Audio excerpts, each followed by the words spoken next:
কেমন আছো তোমরা সবাই? আশা করি তোমরা সবাই অনেক বেশি ভালো আছো। নতুন একটা ভিডিওতে তোমাদের সবাইকে ওয়েলকাম। আমি কালকে হাতে মেহেদি পড়ছিলাম, একা একা দিছি। এই মেহেদিটা আমাকে একজন গিফট করছে।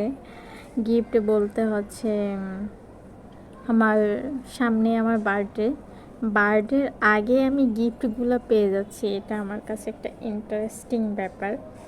সবাই মানে বার্থডে চলে যায় তারপরে গিফট দেয়, আর আমারটা অ্যাডভান্স আমি পাইছি।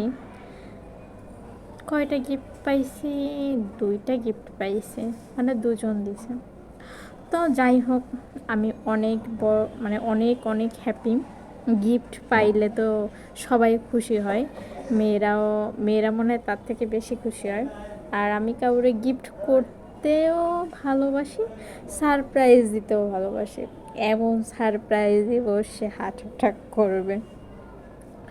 কেন এ কথাটা বললাম সেটার পিছনে অনেক রহস্য লুকিয়ে আছে। তো এখন সন্ধ্যা হয়ে গেছে, মেবি 6টা 6:30 বেজে গেছে। তো আমার বাসার অপোজিটের মানে সাইডের একটা বিল্ডিংয়ে একটা কবুতর বেঁধে পড়ছে। কবুতরটা মানে ছেড়ে যেতে পারতেছে না, এমনভাবে পেঁচাইছে ওর পাখনা, নিশ্চিত ও মারা যাবে। কেউ ওরে দেখে নাই এখন পর্যন্ত, আর কেউ মনে হয় ওরে দেখবেও না। আমি জানি না দেখা যায় কিনা, একটু দেখানোর চেষ্টা করি, দেখানো যায় কিনা। এই তো এই জায়গাটায় যে কবুতর, কিন্তু ও মেবি ওর পাখনা আটকে গেছে, অনেকবার ঝাপটি দিয়েছে কিন্তু খোলে নাই। আর মেবি খুলতেও মনে হয় পারবে না। কেউ দেখে নাই, ও বাসার লোকজনও দেখে নাই। ওদিক ফিরে আবার বেশি সময় ভিডিও করা যাবে না, কারণ ভিডিও করলে আবার কে কী ভাবলে, কে কী ভেবে নেবে বা কে কী চিন্তা করবে, এইগুলা একটু ব্যাপারগুলো মানে অ্যাভয়েড করা বা স্কিপ করা খুব ভালো। সন্ধ্যা হয়ে গেল, আজকে শরীরটা একদম খারাপ, দেখলেই মনে হয় বোঝা যাচ্ছে। ঠিক আছে,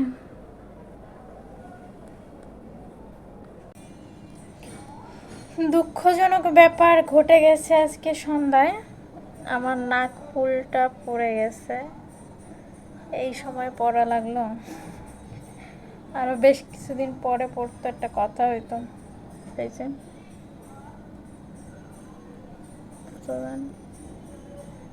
পিছনের ক্যামেরা দিয়ে দিলে বোঝা যাবে।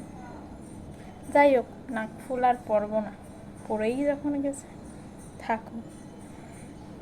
তো এটা একটা কাগজে রেখে দিই। ঠিক আছে, এই পর্যন্ত মোটামুটি ঠিকঠাকই ছিল। হঠাৎ করে আমার 100 জ্বর শুরু হয়ে যায়, আর প্রচুর গলা ব্যথা। এমন না আমি কোনো ঠান্ডা কোনো কিছু খেয়েছি, ফ্রিজের কোনো কিছু ঠান্ডা আমি তেমন একটা খাই না। ঠান্ডা খেলে এমনি আমার সমস্যা হয়। সেই ঠান্ডা থাকা অবস্থায় এখান থেকেই শুরু হলো। আমি কখনো চা খাই না, মানে মরে মরে যাব তখন হচ্ছে আমি চা খাই। তো গলাটা আমার এত ব্যথা করতেছিল, আমি চা খেতে বাধ্য হলাম।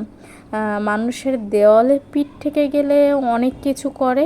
আমার সেদিনের আমি এটা বুঝলাম যে আসলে মানুষ দেওয়ালে যখন পিঠ থেকে যায় তখন মানুষ অনেক কিছুই করে।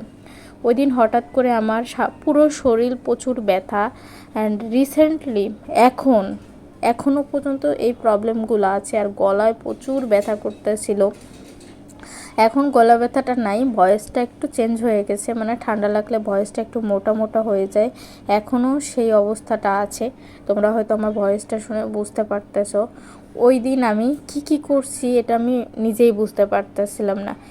নিজে অসুস্থ হইলে টেক কেয়ার করার মতন কেউ থাকে না, আর নিজের অসুস্থ শরীর থাকলে কোনো কিছুই ভালো লাগে না।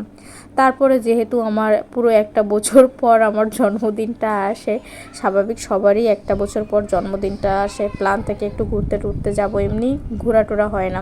তো ওই জন্য চাচ্ছিলাম যে নিজে একটু টেক কেয়ার করে, নিজের যত্ন করে নিজে একটু তাড়াতাড়ি সুস্থ হই। তো ওই দিন আমি পাগলের মতো নিজের যত্ন করতেছিলাম, মানে গরম গরম চা খাওয়া, গরম পানি দিয়ে হচ্ছে হাত পা মানে ধুয়ে ফেলা, এগুলো সব কিছু করতেছিলাম। ওই দিন রাতেও 100 জ্বর ছিল, পরে আস্তে আস্তে ঠিক হয়ে গেছে। এটা ছিল মেবি 13 তারিখের ভিডিও ক্লিপটা, না সরি 14 তারিখের ভিডিও ক্লিপ। আর